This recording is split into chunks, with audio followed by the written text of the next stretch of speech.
Welcome to the Water Play Podcast. I'm your host, Jacob Hebert. Lucas is not in for today's show. We hope he gets better soon. To begin, we didn't do an episode last week prior to the Pro Bowl, but the AFC NFC Championship game weekend, the Chiefs beat the Ravens 17-10, and the Lions lost to the 49ers 34-31. To explain this the best way I can, hang on a second. To explain this, the Chiefs offense changed during the year. Okay? It changed during the year. The offense is all now, let's ground and pound with Pacheco and Edwards-Helaire and throw the ball to Kelsey as much as we can. Once that doesn't happen, it's when the offense struggles. In Baltimore, they gave up 17 points in the first half, and you're like, oh my gosh, what is happening to Baltimore? But then their defense only gave up 5 first downs, no points, and I think it was like 2.1 yards per attempt. It was not a lot. So they did the end of the bargain. The problem is, again, the Ravens offense.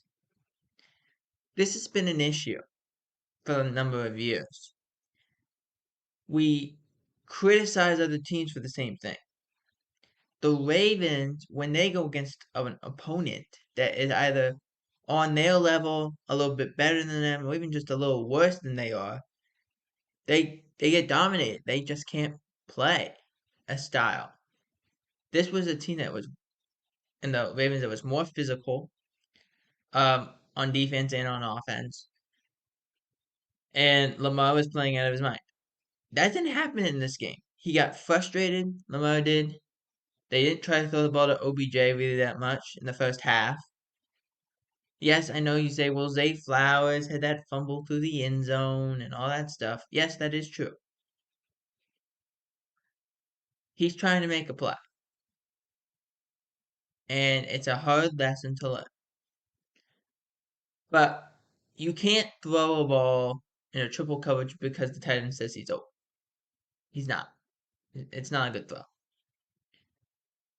At times, Lamar looked tentative. He looked like should I run, should I not run? And by the time he made that choice, the guy was right around him and was making the tackle. There's not much you can do. So the Chiefs end up winning the game, played a great defensive game. And this happens a lot. And it's not talked about. Sometimes when you have a defense like the Chiefs are, last year they had to play all these young guys. All the guys got hurt. All these young guys are playing. L'Jarius Sneed is now playing slot and outside because of necessity. So they played all these young guys. And now they're the best defense or one of the best defenses in the league because they're doing that consistently. Because now it's, oh, these guys, they won a championship, but they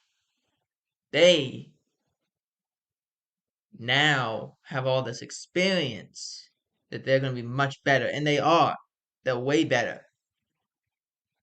That's sometimes it's one of those bad scenarios that end up being a great scenario for the future, and that's a bad situation turning into a good situation later in the future. It just happens.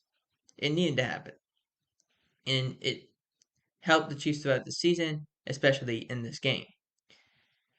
Next up, Lions vs. 49ers. As we said, the Lions lost to the 49ers 34-31. The game wasn't even that close. Now you say, if you would have turned the game on in the first 3 quarters, or the start of the third quarter, you said, oh, the Lions are going to win. They were unstoppable. They could throw the ball wherever they wanted. They could run the ball over the Niners. Their defense was unstoppable. Brock Purdy never looked quite comfortable. And then just stopped. It stopped everywhere. The defense was not able to get off the field. The running game became non-existent. The passing game, they stopped trying to throw to St. Brown. Josh Reynolds had 2 big drops. There was a lot going on. And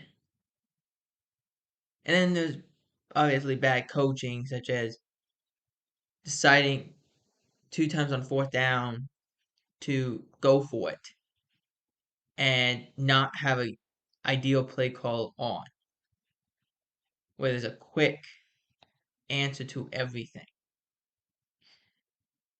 And that's the reason I think they lost. It wasn't the fact they went for 4th down. I understand when you go to 4th down, when you're up 14, you say, okay, there's not much difference if we go for it or not. But when you're only up 7 or 10, that's like, let's kick the field goal. Now, Dan Campbell's an aggressive coach. I get that. At some point, you have to be an understanding coach and understand where we are, what's the score, what do we do. And I think that's just kind of in the lines all year. They want to be aggressive. Let's be aggressive. I get it. Not ideal in that situation. And then you're down 10 after previously, I think, being up 24 at one point. You're down 10. Right, you're down up 17, excuse me, up 17.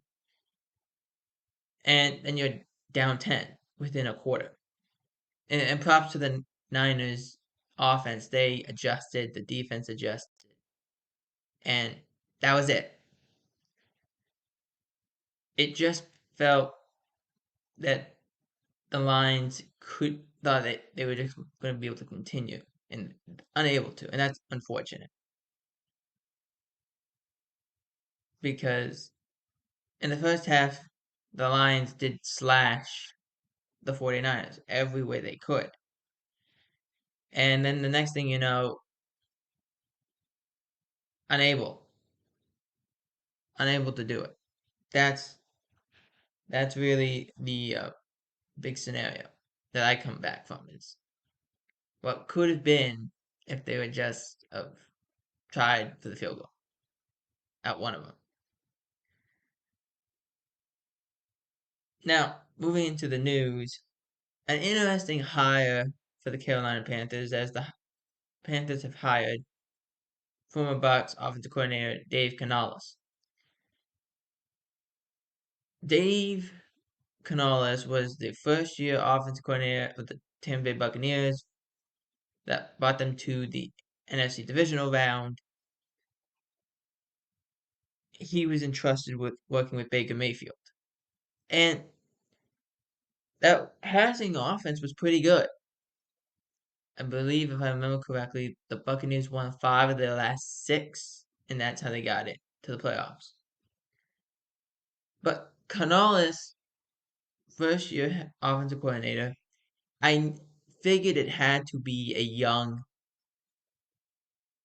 coach that was going to be able to deal with David Tepper. And that's what is going on. David Tepper took a young guy in division, and there's not a whole lot to know about Dave Canales because not many people have heard of him. Because first year guy, it's kind of hard to talk about. But the one thing that concerns me a little bit was the inability of the Buccaneers to run the football. Besides that game against Philadelphia, which Philadelphia's had a bad run defense all year, they weren't able to run the football.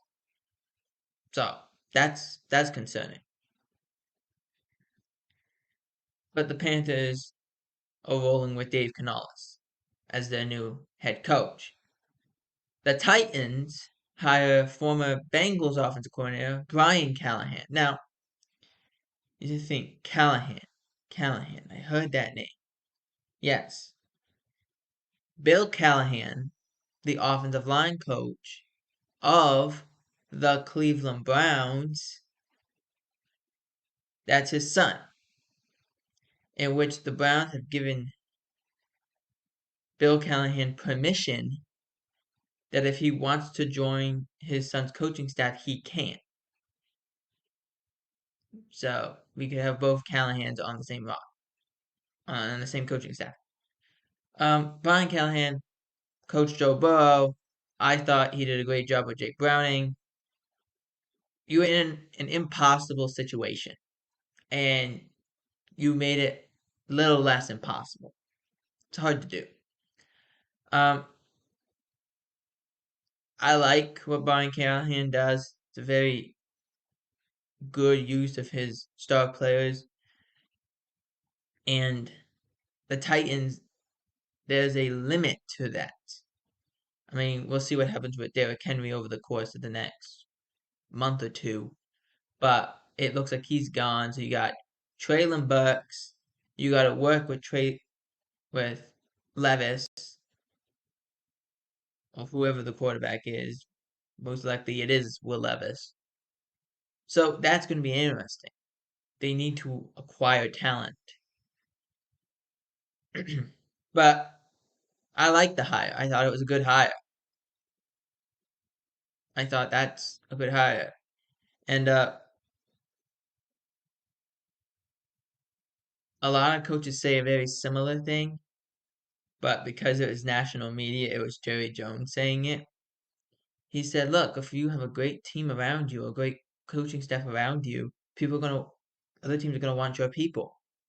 Makes sense. It's 100% logical. He's right. The Bengals had one of the best coordinators in Brian Callahan. It wasn't a shocker that the Titans decided that was the direction we wanted to go. Not a shocker. Next up, the Falcons hire former Rams defensive coordinator and former Falcons defensive coordinator Raheem Morris. Now, this came as a shocker. Belichick got, I believe, his second interview with the Falcons before anybody else, if I remember correctly. And yet, he was not picked. And the only solution I can come up with is Bill is 72 years old. And we saw this with Pete Carroll. We saw this with Bill. The older coaches aren't getting hired as often right now. And we'll talk about this a little bit in a few minutes when we talk about what the Eagles had did. But I think it's the style of coaching, not exactly the guy you bring in. It's is the guy, does the players like him? And everyone that says, and they talk about like Bill Belichick, they all say, yeah, we like him. He's a tough coach, but we like him. He's a good coach and a great coach, and he's actually really funny. He just doesn't share that side of his personality to the media. But Raheem Morris got the job, and from my understanding, it comes from Belichick wanted to reconstruct how it was done. So Morris, this is the plan. The GM of the Falcons and Raheem Morris, now the head coach of the Falcons, will report to Arthur Blank directly and not Rich McKay as they had done in years prior. Maybe it was because Belichick wanted more control and didn't get it. Maybe it was because they thought Belichick would only be there for 2 years. They want someone for the long term. I don't know. Morris, I believe, is 48. So I think it might be playing the long game. Another team that's playing the long game is the Seattle Seahawks, as they have hired former Ravens defensive coordinator Mike Macdonald as head coach. This happened, I think, very quickly. And I think it's because both the Seahawks and the Commanders, who we'll talk about in a little bit, both had their eyes set on Ben Johnson. And Ben Johnson decided, I'm going back to Detroit. And great job of the Seahawks. They said, okay, the best candidate is still out there, and that's Mike Macdonald. Whether or not that's true, it's just saying, okay, that's the best candidate. That's who we gotta get. They brought him in. They didn't let him leave, proverbially. Uh-uh.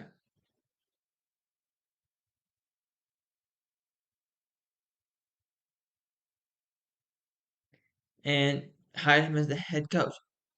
What's interesting is Mike Macdonald's 36. They literally cut like Pete Carroll's age in half. Pete Carroll's 72 years old. Macdonald's 36. They go from the oldest coach in the league to the youngest coach in the league. Um, quick note about Mike Macdonald was a defensive assistant with the Ravens, left to go to Michigan, became the defensive coordinator when Jim Harbaugh was there, became the defensive coordinator, went back 2 years ago to the Ravens coach under John Harbaugh as the Ravens defensive coordinator, now running his own ship in Seattle. And there's a lot of talent there. I would not be shocked if a lot of defensive players decide to go there. He regenerated Jadeveon Clowney's career. That was a revelation. Like what he was able to do with that. Patrick Queen, I wouldn't be surprised if he wants to go there. He's a free agent. Wouldn't be surprised. Bobby Wagner's a free agent in Seattle at the moment. Maybe he decides he wants to go back. There's a lot of people.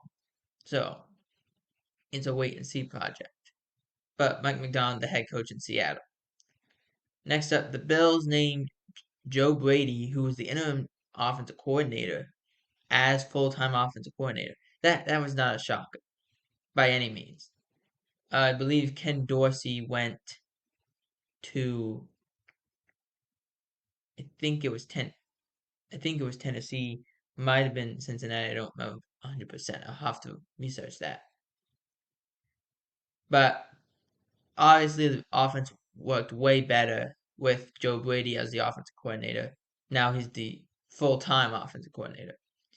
Next up, the Eagles have hired Kellen Moore as the offensive coordinator and Vic Fangio as the defensive coordinator.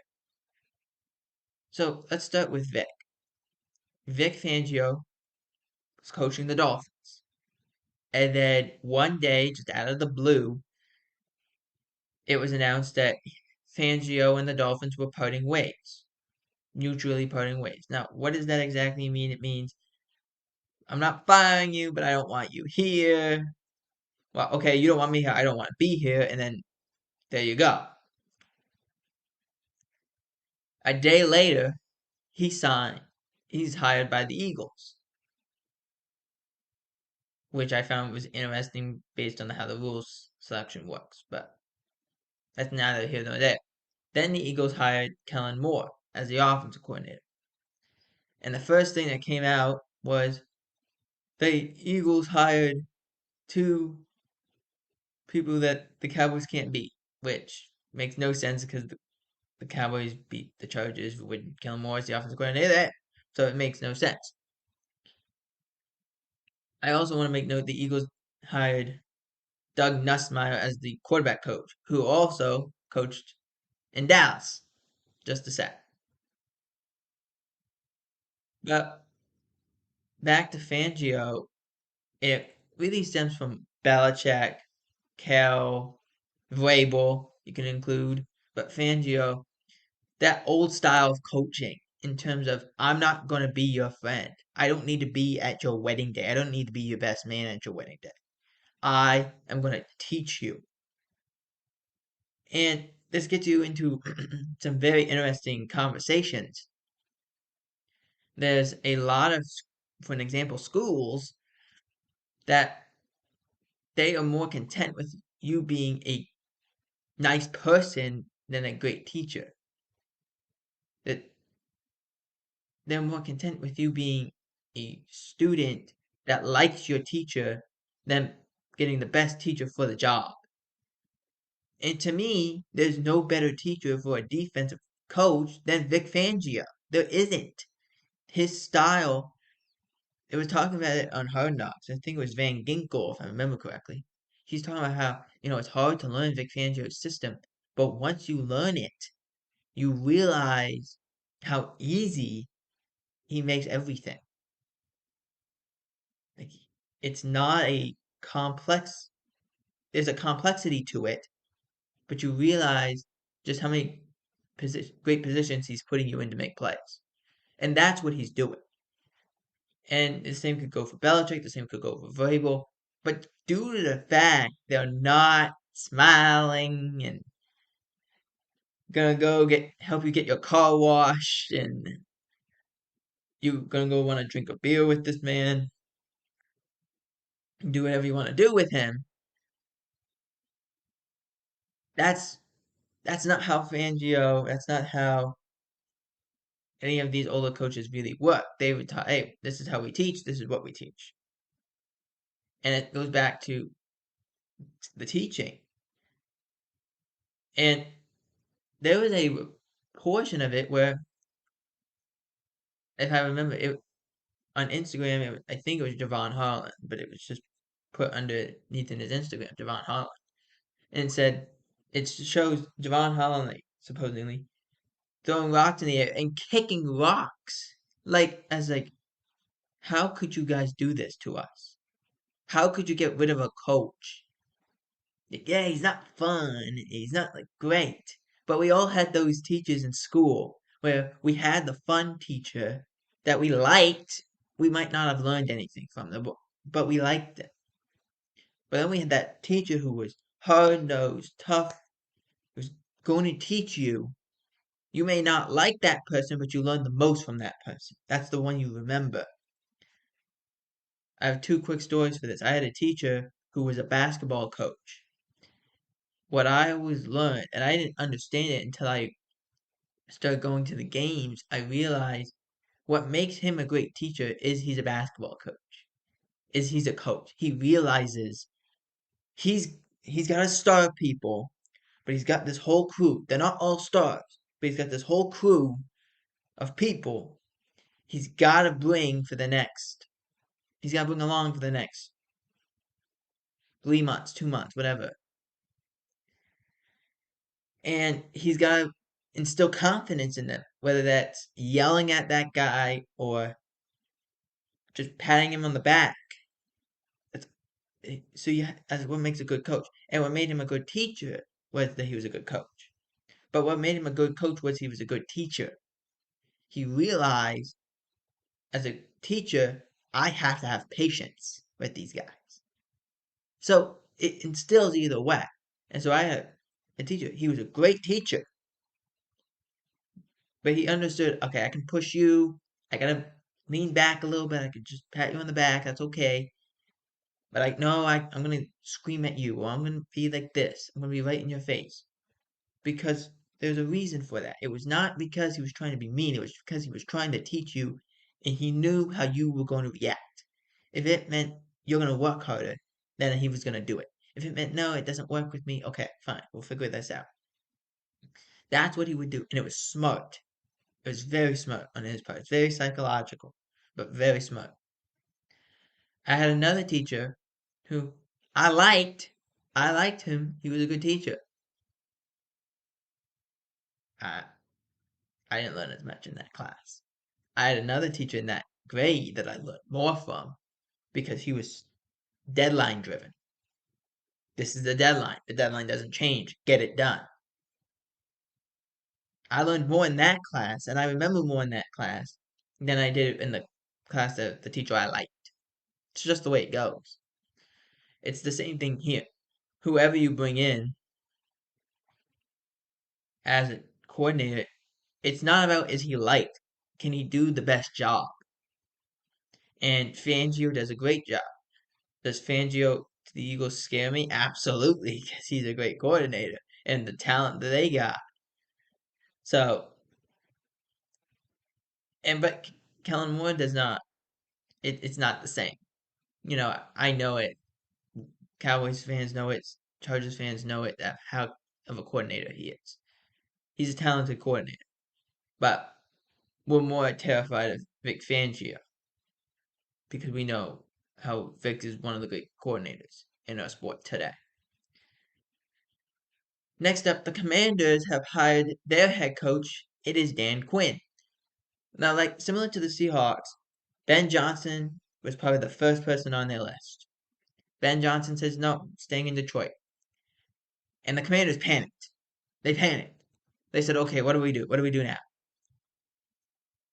And they went with Dan Quinn. Now, what shocked me a lot in this coaching cycle was a couple things. Vrabel, Belichick, even Pete Carroll, not hired as head coaches. That was shocking. But what also shocked me, and Ben Johnson decided to go back to Detroit. That shocked me too. But what shocked me the most was the amount of defensive coordinators hired this year. Like as we go, there's 2 offensive coordinators and then 3 defensive coordinators as head coaches. That's a shock. That's a shock, and you couldn't believe that. Now, I was shocked a little bit for a couple reasons. One, I thought, okay, if you're Commanders, don't need to make a decision now. Wait till after the Super Bowl. Be smart. Hire the team that wins and hire their guy. That's what you do. Or hire the team that has a better offense. That's what you do. They ran into this. They said, okay, well, we got to make a decision now. And they went with Dan Quinn. I was a little surprised that no one went with Aaron Glenn. I thought he was a great defensive coordinator. But they went with Dan Quinn. And Dan Quinn, it was official on Saturday. Sunday, it was announced that he would be bringing Joe Witt with him as the defense coordinator for the Commanders. Now, we all know who runs that defense. It's Dan Quinn. We all know that. That's not a shocker. But Joe Witt being brought in as the defensive coordinator.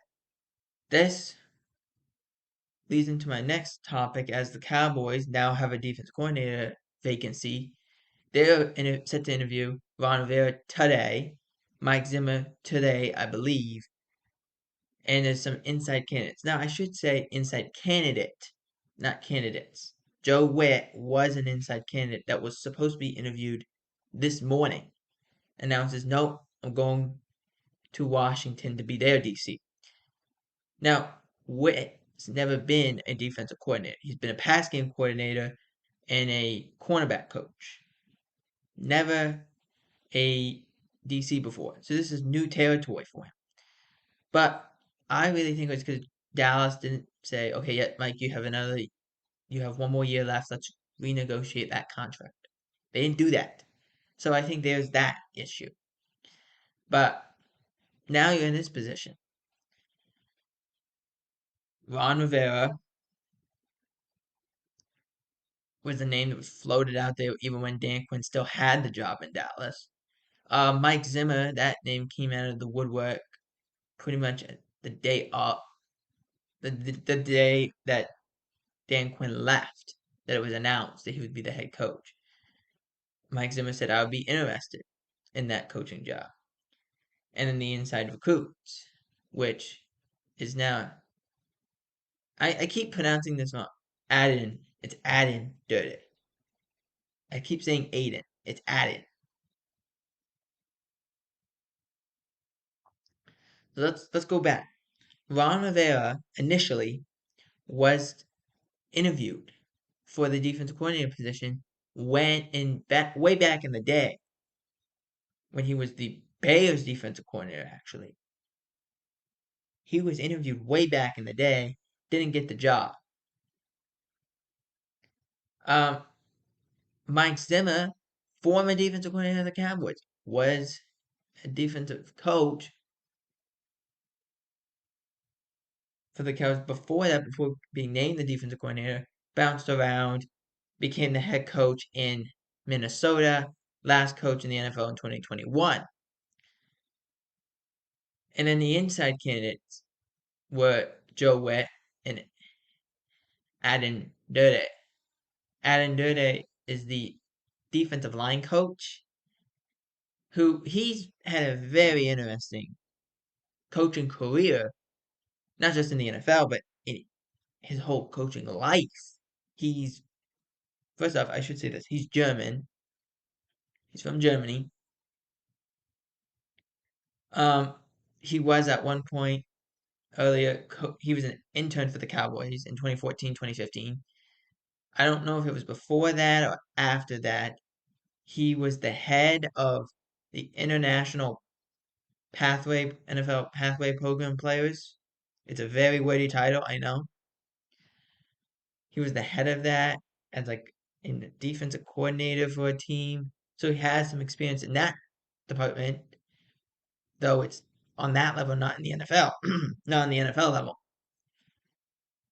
And then, was an outside linebackers coach, became a defensive line coach, has been the Cowboys defensive line coach since 2021, I think. Yeah, 2021. And now, I thought he would be the guy to leave with Dan Quinn. He has a lot of ties with Dan Quinn. Wasn't, or hasn't left at this moment. Um, there was also something that came out that Don Wink Martindale could be the defensive coordinator, which I'm looking at this as I'm reading it off right now. I'm like, who would I rather want? And I think what it would be, because the same issue goes for Aden Durde as it did for Joe Witt, first time defensive coordinator. You don't have a staff. You don't have guys that you would trust.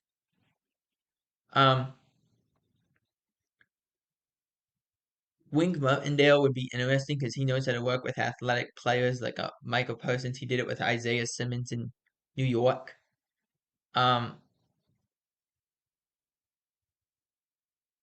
Mike Zimmer deals with had talented players like Everson Griffin, Danielle Hunter. The issue with Wink Martindale is he likes to blitz, and this defense isn't built for really blitzing. It's just not. They blitz the front four, but they're not built to do that consistently. So, and Aden did it again. Aden Durde. He coaches Micah, so that would be a shocker if he's hired, because now you're bringing in a lot of guys who don't know how to work with him. I will make note, Al Harris was not interviewed at the moment. Maybe he is. He hasn't been interviewed for defense coordinator positions. Just to be frank with that. All right, to finish up the Super Bowl preview, 49ers versus the Chiefs. Chiefs are getting +2. This game is going to be very interesting. I want to see how Brock Purdy looks in this game. I really do. I want to see what they do against Deebo Samuel. I want to see what the Chiefs do against Deebo Samuel. I'm going to take the Chiefs to win. For one reason only. The run defense of the Niners is not great. I mean, I understand the Chiefs' passing offense isn't good, but the run, they're way better at running the football, and the Niners aren't good at handling it. So the Chiefs win, in my mind. They'll win probably a similar score to the game against Baltimore, 17-10. And that is the end of the Wordplay Podcast, powered by StreamYard. We thank StreamYard for allowing us to record the record the What a Play podcast. And we will see you guys next time after the Super Bowl. Peace.